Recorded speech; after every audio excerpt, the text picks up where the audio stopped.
What's up, guys? So I just want to clear something up real quick, something that I hear really often from people trying to lose weight. And it's that they're in a calorie deficit or they're eating low calories and that damn scale still doesn't move, right? So we'll clear that up real quick. So we have our maintenance calories and an actual deficit. And sorry about that ring right there. That's why I'm going to try to write around it. So what are our maintenance calories? Our maintenance calories are the amount of calories that our body needs to maintain the weight that it's at. All right, that's the amount of calories from the food that we eat for our weight to stay the same. And our actual deficit, the calorie deficit, that's the amount of calories we need for our body to lose weight. So any number below this, really. But if you want to have actual sustained weight loss and at a moderate progression, you want it to be generally 500 to 600 calories less. So for example, if my maintenance is 2,600, my actual deficit could be somewhere around 2,000 to 2,100, right? Even less if I want to be really aggressive about it, but that's generally not a good idea. So our maintenance calories, we find those there's really two ways that you can track what you eat without trying to achieve a certain target. You just track what you're eating throughout the next 1 or 2 weeks. That's generally a good time frame. And if your weight doesn't really shift, you found somewhere around what your maintenance calories are. The second option is you can go online to they're called a tdee calculator. It stands for total daily energy expenditure.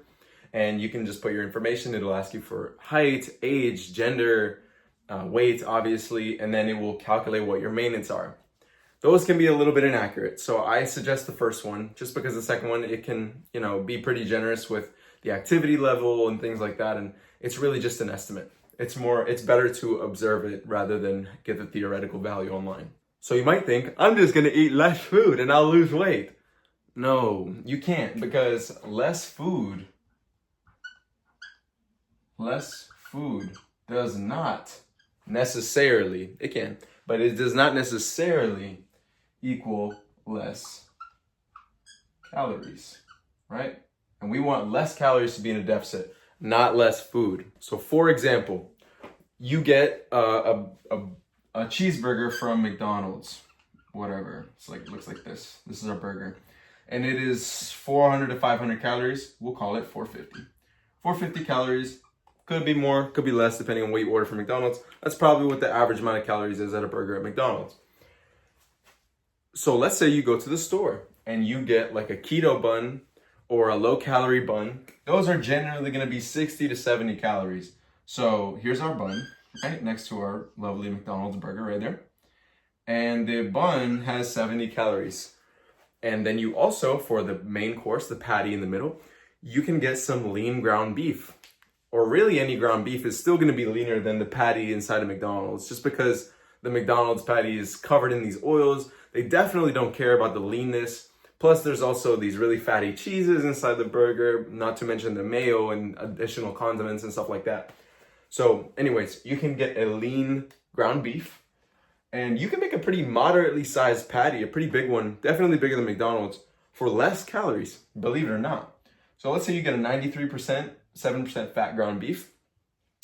It would probably be 120 to 150 calories for the patty inside. All right, you know what? We'll be generous and say 150. And then you have like the mayo. The mayo is going to be like 35 calories if you get a light mayo, right? So that, because we don't want to overspend our calories on condiments, all right? There's better substitutes. So we just get light mayo. Tastes the exact same in my opinion. And then you get something like a sugar-free ketchup, sugar-free anything like sugar-free ketchup, and then mustard. Those are all zero calories. Pickles, onions, all this stuff is 0 calories. All right, it's such an insignificant value. It would be like 5 calories. So we'll just put 0. All right. Oh, and then cheese. So you can get like a low-fat cheese, somewhere around 40 to 50 calories. We'll still be generous and call it 50 calories. All right. So what is that? 200 to 75. That's like 300 calories. All right, 305 calories. 305. That's for our bun, our patty, our cheese, our mayo, and a bunch of condiments, which are 0 calories. And we have a lovely burger.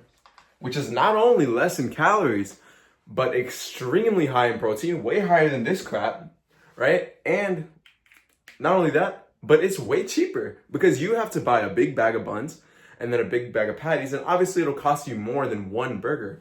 But you're gonna buy those ingredients and then be able to make 8 to 10 burgers with those ingredients, right? Anyway, my point, less food does not equal less calories, right?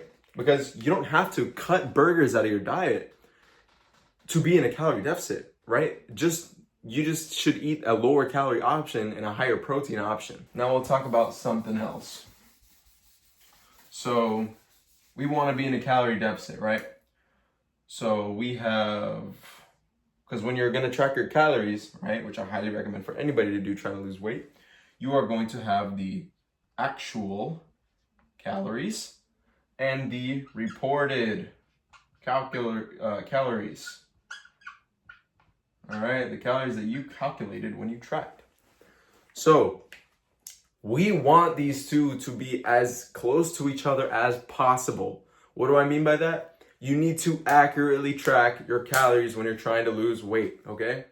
So somebody's actual calorie intake could be something like 2,500 calories, but they tracked, let's say, 1,900 calories.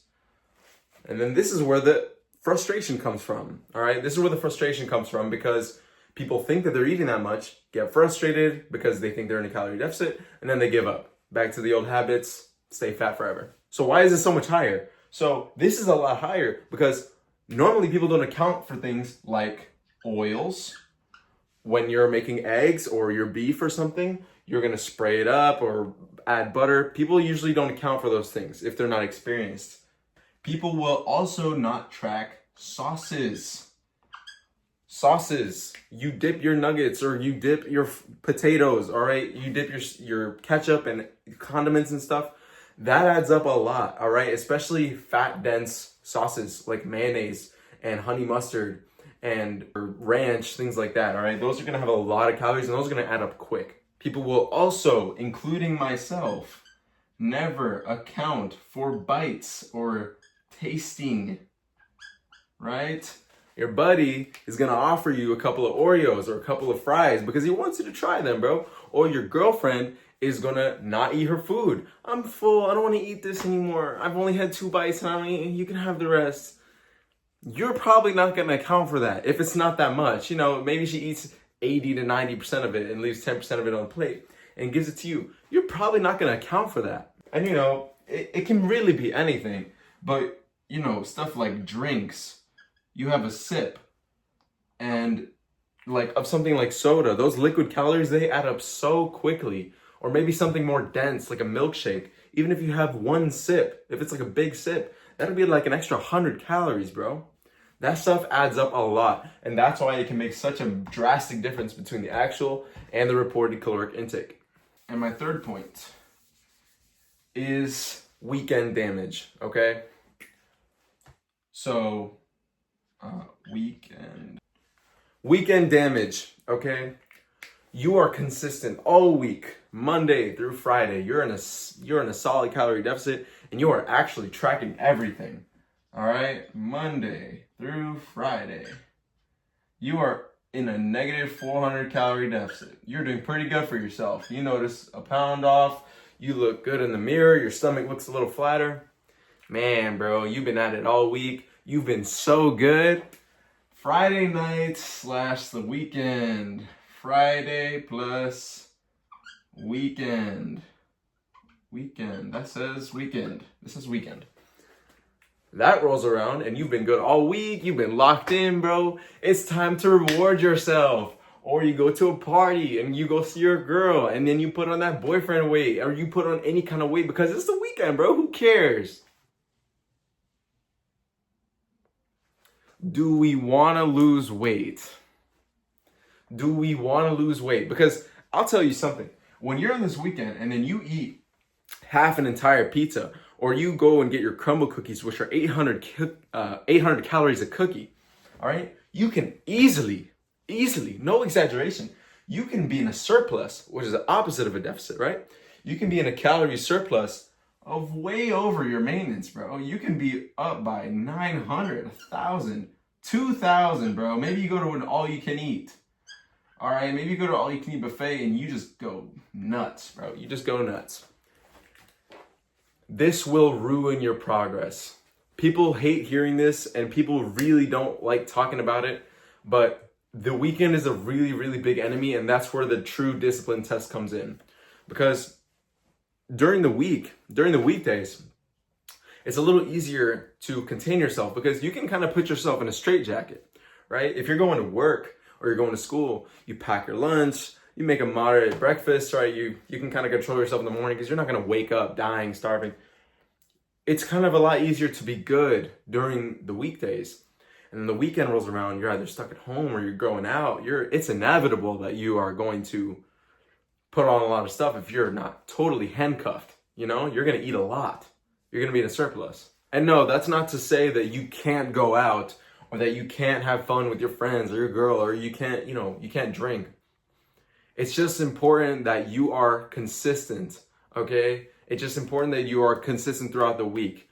And because those 1 or 2 or 3 days of binging can literally revert weeks of progress, which is why people get stuck in this cycle. And my last point, real quick, adaptive behavior. Sorry about the ring light. That says adaptive behavior. So this is you, all right? And this is going to be a big point as to why I'm not a big fan of those calculators, because they can be very inaccurate, all right? So that's you.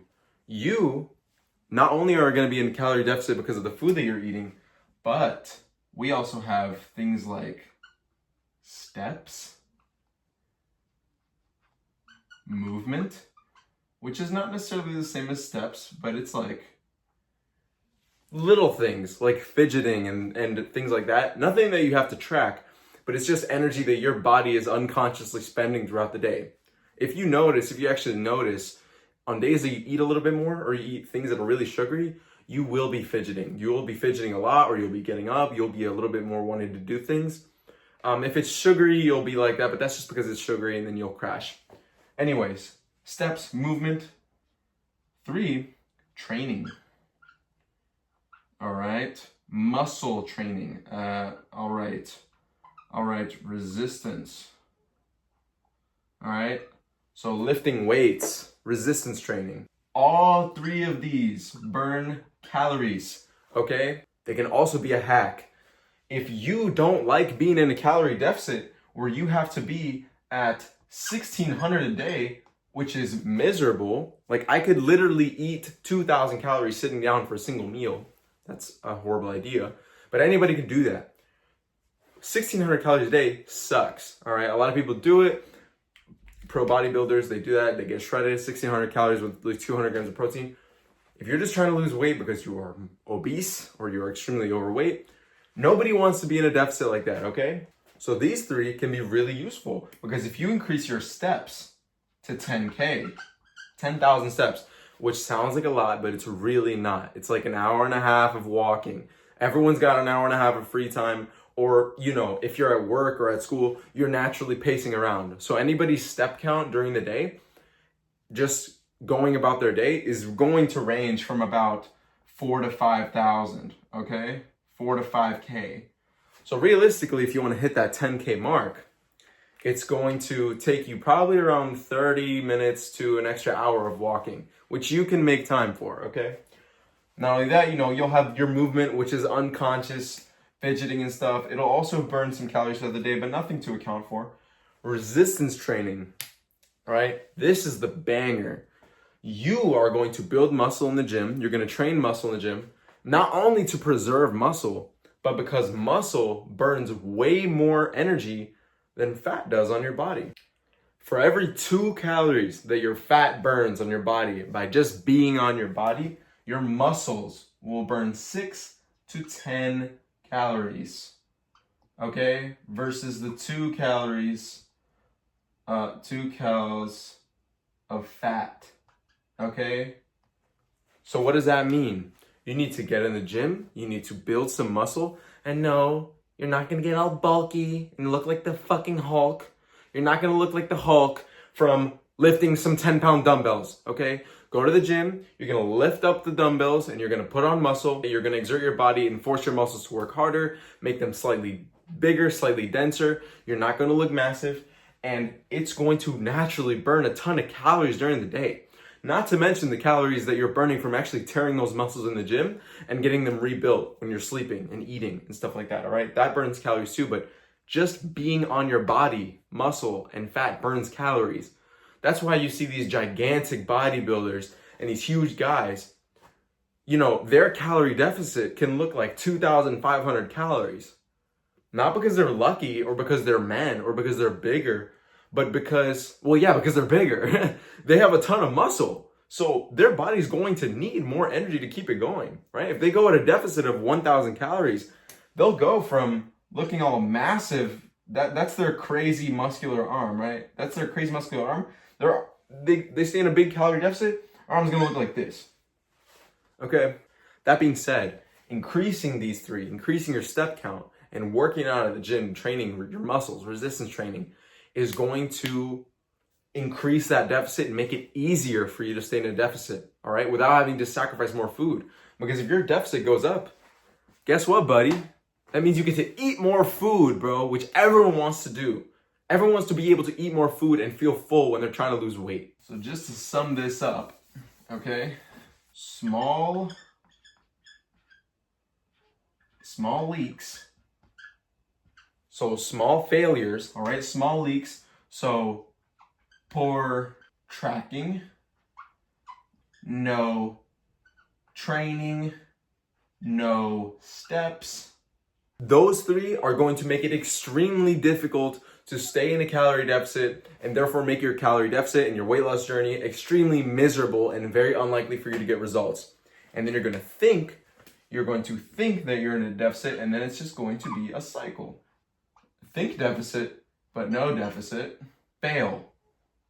Then you try again. You think you're in a deficit, and it's just a cycle. You keep failing, you think you're in a deficit, you're not doing it right, and then you blame it on your metabolism. But really, it's a poor execution. If you are consistency,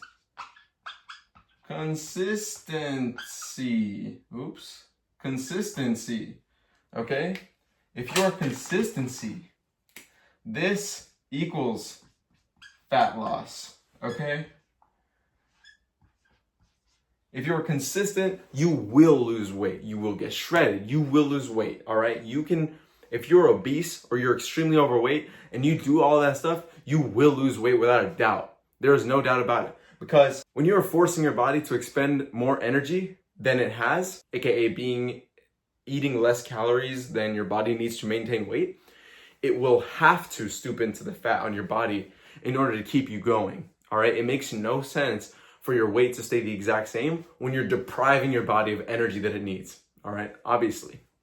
So yeah, guys, sorry about that ring light, but I really appreciate you watching the video. I hope you enjoyed it. And comment down below if you had literally any questions in relation to fat loss, fitness, dieting. So yeah, thanks for watching. Subscribe.